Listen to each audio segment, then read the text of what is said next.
Yeah, ladies and gentlemen, good evening, everyone. Depending on where you're watching from, good evening from Nigeria.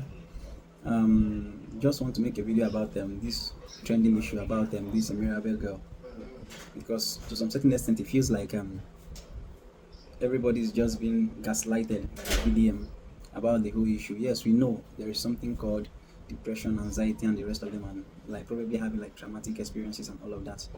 But that should not be like the main bone of contention in this issue, because then why will somebody come up to bring forth an allegation just like she was raped, somebody used razor blade to tear her pussy and all of that, or for it all to be a lie for like a whole day? And two, Nigeria was in a total chaos. Like, we had the women dragging the men, fighting the men, saying all kind of things about men, how men rape ladies, how men molest, how men treat ladies, and if not for the people that came up online to say things about much of a lie it was, then there was a very big debate online. Nobody would have ever thought.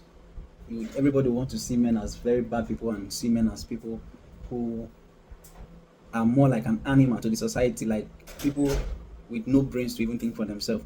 But right now, on investigations and everything, it seems like it's beginning to look like she's on drug and she has no clear idea of what even happened to her. She was hallucinating all this time when she said somebody raped her, and even went ahead to even forge a note. She had to forge a note.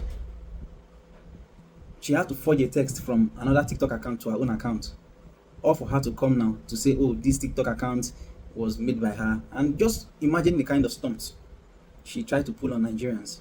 Even put out her account number to start receiving donations. To the extent of putting out her account to start receiving donations, I don't see that as something. It's like, to me, a deliberate action which needs an action to be taken by the government, because frequent stunts like this would even make people not even realize the real victims when the real victims arises because of people like this. So yes, we know there's something called depression and there's something called past trauma from your past life and all of that, but then that shouldn't be an excuse for irregular behavior. That shouldn't be an excuse for bad manners.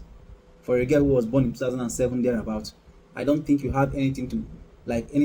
I don't think you should have anything to do with drugs. I don't think you should have anything to do with illicit drugs and overdose of drugs to the extent of taking cocaine, and you want to blame that on your parents not being in your life and all of that. No, we all are Nigerians, and to some certain extent there are people from poor background who has nobody to help them, but yet they still carry themselves with this dignity, not to wanting to to do anything that will take them out of the moral part of being a human being.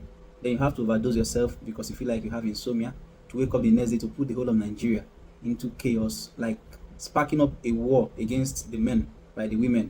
We have people like Simi who had written episodes of notes about how men are so dehumanizing, how men are so animalistic in nature, how men would not let the women breathe. This kind of advocacy, or to find out that everything she advocated for is nothing but a lie.